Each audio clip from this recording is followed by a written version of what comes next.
Vous nous avez demandé dans les vraies voix, Pascal Giral, Éric Revel et Bruno Pomar. Je suis pas sûr que ce soit une très bonne idée d'avoir appris les trois en même temps, mais bon, écoutez, maintenant qu'ils sont là, ils sont là.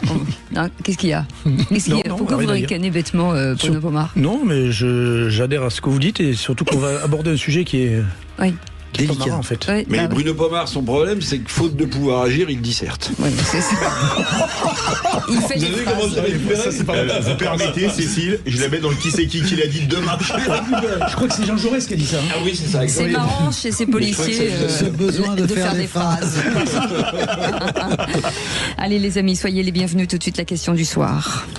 Notre Europe, aujourd'hui, est mortelle. Elle peut mourir et cela dépend uniquement de nos choix. J'ai ordonné d'augmenter le nombre de têtes nucléaires de notre arsenal. Pour couper court à toute spéculation, nous ne communiquerons plus sur les chiffres de notre arsenal nucléaire, contrairement à ce qui avait pu être le cas par le passé. Dans ce monde dangereux et instable, pour être libre, il faut être craint. Si nous devions utiliser notre arsenal, aucun État, si puissant soit-il, ne pourrait s'y soustraire. Aucun, si vaste soit-il, ne s'en remettrait. Les vraies voix Sud Radio. Et en début de semaine, le ministre des Affaires étrangères a donc confirmé que la France était prête à participer à la défense des pays du Golfe et de la Jordanie. Avec cette question du soir, Philippe. Moyen-Orient, la France doit-elle s'engager aux côtés de ses alliés? Vous dites non à 67%. Vous voulez réagir? Le 0826 300 300. Eh ben, ça tombe bien, à ce même numéro, Laurent est avec nous de Toulouse. Bonsoir Laurent. Bonsoir. Bonjour, bonsoir à tous. Comment ça va Laurent? Ça va, merci. Merci de m'accueillir encore une fois. Avec plaisir. Vous vouliez réagir sur cette question. Est-ce que la France doit s'engager aux côtés de ses alliés? Alors déjà, je voulais juste revoir le mot allié. Bon, faut savoir que la France n'a pas d'alliés inconditionnels. Elle a des partenaires économiques avec lesquels elle peut défendre ses intérêts nationaux, mais surtout d'abord les intérêts nationaux. On ne doit pas oublier que les États-Unis nous ont beaucoup humiliés ces derniers temps. Ils nous ont pas tenus au courant des actions qu'ils allaient mettre en place du côté du Moyen-Orient. Je ne parle pas non plus du fait qu'on ait, à cause d'eux, perdu les contrats sous-marins en Australie, les amendes massives des banques françaises qui travaillaient avec l'Iran. Donc ça, on le met un petit peu de côté. D'un autre côté, on peut parler d'autres alliés, par exemple, qu'on considère comme l'Allemagne, qui fait tout pour nous dépecer au niveau de notre souveraineté, que ce soit au niveau des accords du CETA, du Mercosur, même au niveau des énergies. Donc là où on pensait qu'avant c'était juste des rumeurs, ils ont tout fait pour qu'on puisse arrêter notre programme nucléaire. Donc je ne sais pas où est-ce qu'on va aller avec des alliés comme ça. Et pour terminer, il y a le Royaume-Uni. Le Royaume-Uni qui fait tout pour freiner les accords de paix avec l'Ukraine. Donc effectivement, je ne sais pas si on pourrait vraiment se battre avec des gens avec qui nous ne pouvons pas avoir confiance ou une réelle confiance. Par contre, le véritable allié de la France, c'est le peuple français. Donc priorité dans un premier temps à sa sécurité, à sa prospérité, à son indépendance. Il faut dans un premier temps redéployer donc les forces autour des départements et des territoires d'outre-mer, puisqu'on se fait actuellement envahir par les cartels colombiens et vénézuéliens. Il faut protéger nos îles du Pacifique contre les ingérences étrangères et surtout solidifier nos frontières, parce que quand ils déstabilisent le Moyen-Orient, après c'est nous qui nous prenons donc les vagues migratoires. Donc à partir de ce moment-là, ce qu'il faut faire, c'est se positionner en tant que puissance d'équilibre. Si nous devons intervenir, nous invitons tout le monde à Versailles avec d'excellents repas en présentant la gastronomie française et ensuite on essaye de faire la paix ensemble. Mais pour le moment, on ne va pas là-bas. On est déficitaire et on n'a pas d'argent. Donc pour l'instant, protégeons-nous et après on verra pour le reste. Alors la charge est énorme, hein, Éric Revel. Oui, alors je résumerai en citant non pas Jean Jaurès, mon cher Pomar, mais De Gaulle qui disait « Les États n'ont pas d'amis, n'ont que des intérêts ». Oui, c'est vrai. Alors seulement là, il me semble qu'on parlait de l'Iran. Et les alliés, en l'occurrence dont on parle, c'est des alliés avec lesquels on a signé des accords militaires de défense qui sont le Koweït, Les Émirats, et il m'en manque toujours un. Le Qatar. Le Qatar. Ouais. Bon, là on a des accords de défense. D'ailleurs, ces accords de défense, ils sont pas d'une naïveté folle, puisque en général, on vend à ces pays de l'armement français, voire même des Rafales. Les français. Émirats et le Qatar ont tous les deux acheté massivement des Rafales. Bon, voilà. Donc, après la question, c'est jusqu'à quand et jusqu'où nous mènent ces accords de défense ?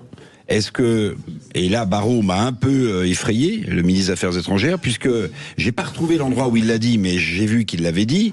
Il dit, il faudra peut-être un jour taper jusqu'à la source. Mais taper jusqu'à la source d'un missile, c'est taper le lanceur qui lance le missile, et ce lanceur, il se trouve en Iran. Donc si vous tapez à la source, monsieur le ministre des Affaires étrangères, ça veut dire que vous rentrez en guerre contre l'Iran. Offensif. Donc moi, ce qui m'inquiète le plus, c'est pas qu'on ait signé des accords militaires avec les pays dont on parle en ce moment, qui sont des monarchies pétrolières avec lesquelles on a beaucoup d'intérêts économiques, et heureusement, c'est jusqu'où va-t-on aller, et est-ce que la ligne de crête du défensif vers l'offensif va pas nous être imposée. Pascal Géret.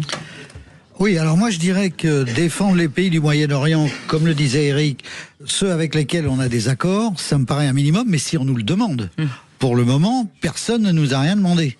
On envoie le porte-avions Charles de Gaulle, on dit on vient en soutien au cas où, mais personne ne nous a rien demandé. Bon, ça c'est la première chose. S'il s'agit des USA et d'Israël les soutenir, ils nous ont rien demandé non plus. Et on est même plutôt encombrant pour eux. Mais moi, il y a un truc qui m'étonne, c'est le silence assourdissant de l'Arabie Saoudite qui est pourtant dans la région. L'Arabie Saoudite consacre 9,3% de son PIB à sa défense nationale. Nous, c'est 2,3%. Il y a 7 points d'écart. Qu'est-ce qu'ils font de tout cet argent et de toute cette armée quand il y a un conflit qui les concerne directement proche de leurs frontières? Je me le demande. Alors avant d'y aller, nous, il faudrait peut-être remettre les choses dans l'ordre pour que les... Alors, bien sûr, vous avez raison. Sur les chiffres, je pense qu'ils ne sont pas contournables, mais il y a un vrai sujet pour l'Arabie Saoudite, qui est une monarchie sunnite, à rentrer en guerre contre un pays chiite. Contre le plus grand pays chiite. Parce que souvenez-vous de la guerre entre l'Irak et l'Iran. Précisément, ça a fini par tourner à un affrontement religieux entre sunnites et chiites. Et il me semble que si les Saoudiens... Je vous coupe, alors que l'Irak est un pays majoritairement chiite, mais qui était dirigé par des sunnites de Tikrit. Exactement. Mais peut-être que l'une des raisons pour lesquelles l'Arabie Saoudite essaie de se maintenir en retrait de ce conflit, c'est pour pas justement que ça dégénère en conflit frontal qui deviendrait un conflit sunnite-chiite. Et là, ça peut embraser le monde. Là, ça peut embraser le monde musulman. Donc, peut-être que c'est ça qui les retient pour l'instant, je ne sais pas. En même temps, Mohamed Ben Salman aurait, je dis ça avec précaution, poussé les États-Unis quand même à mettre sur la gueule à l'Iran quand même. Oui, mais très bien. Mais ils n'interviennent pas alors qu'ils ont les armes pour le faire. Alors, vous avez raison, Pascal. Je rebondis là-dessus. Alors à ce moment-là, à quoi servent les 9,3% du PIB de l'Arabie Saoudite pour se défendre contre qui ? Ah ben contre l'Iran, parce que l'adversaire héréditaire de l'Arabie Saoudite, historique, c'est l'Iran. Parce que l'un est le siège de l'islam sunnite. Oui. Avec les deux lieux saints principaux, la Mecque et Médine, et l'autre, c'est l'islam chiite. Comme vient le dire Eric, il y a une opposition. Mais n'oubliez pas une chose, c'est que c'est le guide suprême de la révolution islamique chiite qui a été liquidé. Donc là, si l'Arabie Saoudite, qui abrite, comme le rappelle Philippe, les deux principaux lieux saints des chiites, des sunnites entrent en guerre contre, après la liquidation du guide suprême chiite, là vous voyez que vous êtes dans une situation c'est une guerre carrément complexe. Et n'oublions pas aussi une chose, c'est que derrière tout ça, parce que personne n'en parle, à mon sens suffisamment, Trump, il a un vrai fil rouge. C'est qu'en fait, vous savez qu'en 2049, la Chine a pronostiqué le fait qu'elle serait la première puissance économique mondiale pour fêter le centenaire de la révolution de Mao au pouvoir. 1949. Pour ça, il faut beaucoup d'énergie, beaucoup de pétrole. La Chine importe 70% de son pétrole, et d'où ? Du Venezuela et d'Iran. Donc en réalité, ce qu'est en train de faire aussi Trump, c'est qu'il coupe l'énergie chinoise pour éviter sans doute que la Chine passe devant les États-Unis comme première puissance économique. Il y a ça en toile de fond, ne l'oubliez jamais. Il y a même une partie de l'armada navale chinoise qui faisait des exercices dans le détroit d'Ormuz et on n'en entend pas parler. Je ne sais même pas s'ils sont partis. Mais les Chinois ne pipent mot pour l'instant. Peut-être heureusement pour la paix dans le monde. Oui, et puis surtout, pardon. Non, allez-y. Je voulais juste dire à Laurent, vous réagissez quand vous voulez. Surtout, Eric, vous parlez de la marine chinoise, mais il faut voir la puissance, la montée, parce que Pascal parlait à juste titre de la puissance militaire saoudienne, mais parlons de la Chine. La Chine reçoit de ses chantiers navals tous les 4 ans l'équivalent de la Royale, l'équivalent de la marine française. C'est-à-dire tous les 4 ans, ils font livrer autant de bateaux que toute notre marine de guerre. Nous, on a des bateaux qui ont 30 ans, d'accord ? Donc ça prouve à quel point la Chine monte en puissance et pas qu'économiquement. Mais en revanche, il y a une chose, il y a 2 questions qu'on n'a pas. Ce sont les mêmes, mais pas avec la même fin. Quel est le but de guerre américain ? Quel est le but de guerre israélien ? Parce qu'ils n'ont peut-être pas les mêmes buts de guerre. Bien sûr. Et ils ont des buts communs. Laurent, on vous écoute. Alors, moi, je suis assez d'accord avec un de vos intervenants qui a dit tous les pays du Moyen-Orient n'ont pas demandé notre aide. C'est ça. Ils n'ont absolument rien demandé. Donc, peut-être protéger nos intérêts économiques, je suis complètement d'accord avec vous. Par contre, aller en confrontation avec l'Iran... Pourquoi? Quels seraient nos buts de guerre à nous? Qu'est-ce qu'on gagnerait exactement? Et surtout, est-ce que nous avons suffisamment de fonds pour y aller? Pour préparer une guerre, il faut absolument de l'argent. Là, en l'occurrence, nous n'en avons pas. Mais il y a une question aussi qui se pose, et que là, on n'a pas la réponse. Le régime iranien, quand même, a massivement aidé et organisé des attentats en France.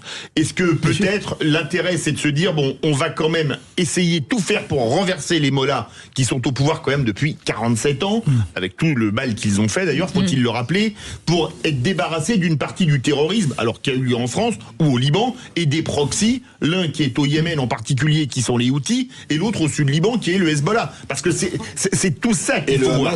Et le Hamas à Gaza. Mais c'est ce qu'on disait l'autre jour, sans troupes au sol. Est-ce qu'on peut gagner une guerre aujourd'hui? Il y a un seul cas de figure, Cécile Jo répond. Si on peut gagner la guerre contre l'Iran à une condition, sans troupes au sol, c'est que le régime soit renversé. Par la population. Par la population qui est sous les bombes et surtout qui est face à des gens qui ne lâcheront pas le pouvoir tellement ils ont qui se foutent de la vie humaine. Et qui se foutent de la vie humaine. Et sur leur propre peuple. C'est ça. Non, mais qui se reforment au fur et à mesure. Non, mais ils ont aucune peur. Moi, je fais toujours le parallèle, même si c'était une autre guerre, Irak, États-Unis. 4500 morts militaires américains, 30 000 blessés américains. Ils sont revenus. C'est pour ça qu'on est traumatisés. Et ils n'ont rien réglé. Oui. Et avec des mecs qui se baladent dans les montagnes avec des kalachnikovs. Et nous, on est arrivés, les Américains sont arrivés aussi. Ils font exactement ce qu'ils font là. Quand il va y avoir l'offensive terrestre, comme ils veulent le faire avec le Mossad et compagnie, ils ont intérêt d'avoir des putains d'équipes au sol de spécialistes. Et malgré ça, ça m'étonnerait qu'on gagne la guerre aérienne avec les missiles, avec tout ce qu'on veut. Ça, pas de problème, ils savent faire. Mais au sol, c'est plus la même histoire. Et en Afghanistan, ça a été le même avec les Russes. Absolument. Il faut toujours se rappeler ça. Merci beaucoup, Laurent, en tout cas, d'avoir participé à ce débat. Vous restez avec nous dans un instant. La petite phrase du jour, celle de Michael Darmon, éditorialiste, qui était ce matin dans Mettez-vous d'accord avec entre 10h et midi sur Sud Radio. On en parle dans un instant. À tout de suite. Sud Radio. Sud Radio, parlons vrai.